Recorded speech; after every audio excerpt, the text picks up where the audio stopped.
Hey, what's up, guys? Welcome back.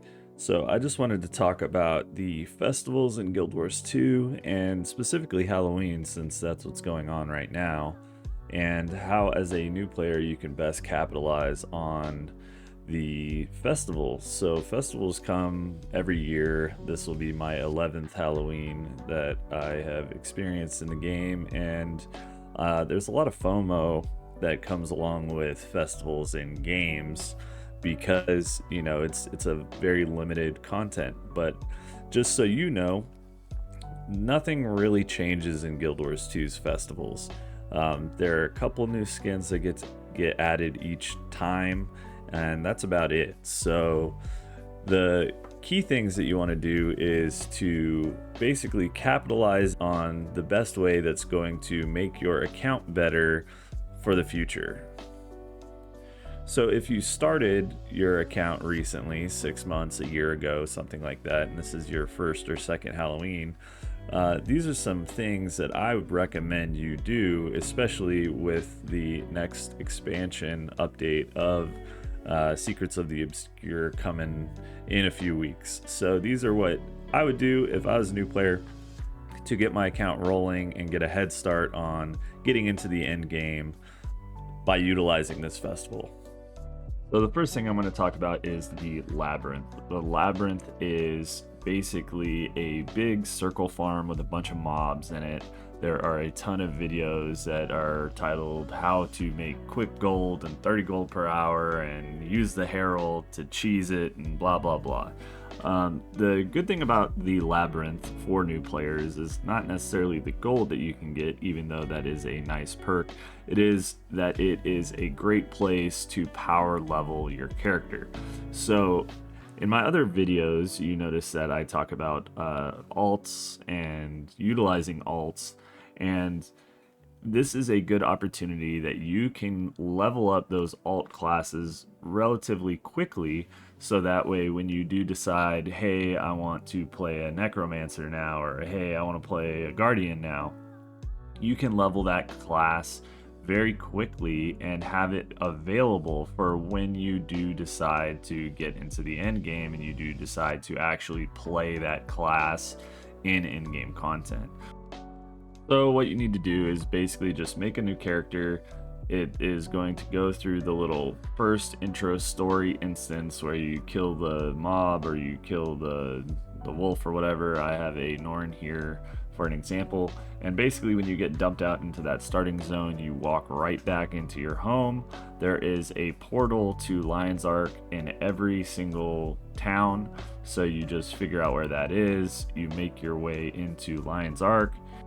You head over to the Mystic Forge area, and from there you enter the Labyrinth. And then once you are in the Labyrinth, or prior to entering the Labyrinth, you open up LFG, go into the tabs where you can find squads, find a squad that is open, that is running Labyrinth, something like all doors or whatever, and you go in.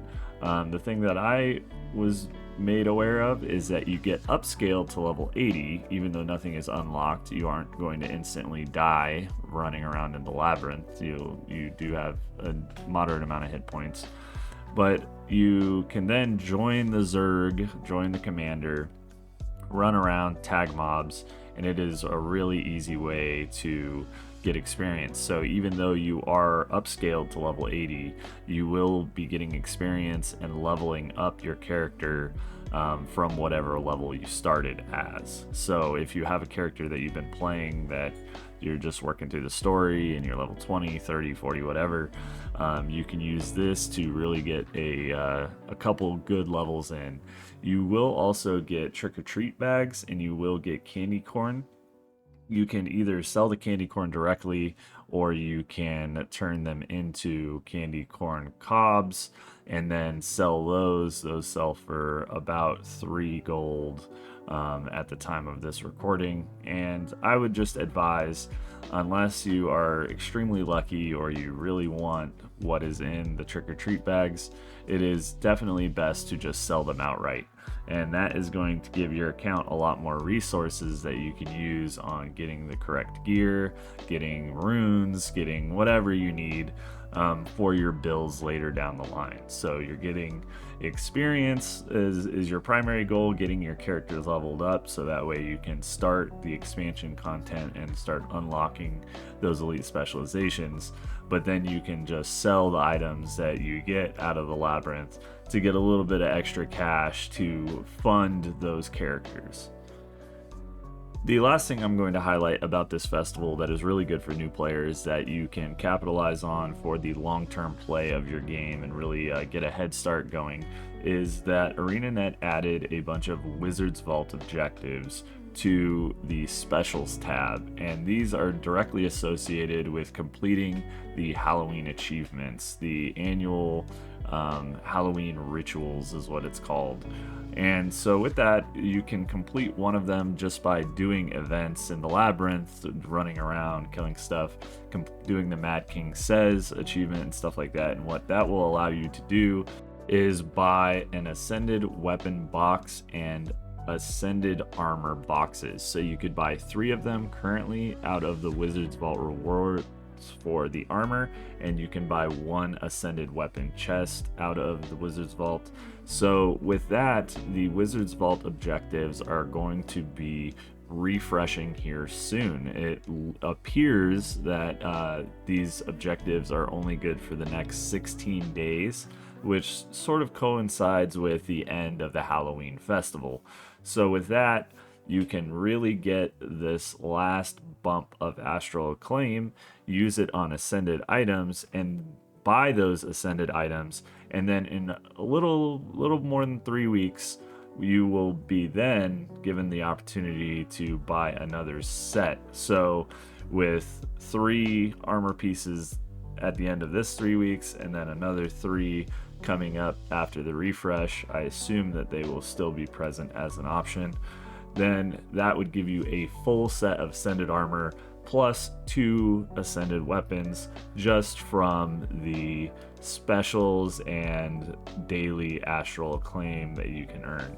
So you can get pretty much all of them from the different specials tabs, and those items are really going to be valuable. And if you don't or are unsure of what to select out of those boxes, you can just buy them, put them in your bank, and worry about actually selecting the gear stats later. It's really important that you can capitalize on that and get those items now. The last thing I want to mention is not to worry so much about FOMO. You know, enjoy playing. Don't burn yourself out grinding Labyrinth. There's a lot more to this game than just making gold. So go ahead, explore, try the clock tower out, buys the stuff to get the paper bag headset and paper bag masks. Just have fun with it. You know, Halloween is one of the more lucrative festivals that Guild Wars has, and it always has been since Guild Wars 1, but it is something that is meant to be enjoyed, and these are some of the things that I found that could be capitalized on by new players and get more out of it than just grinding for trick-or-treat bags.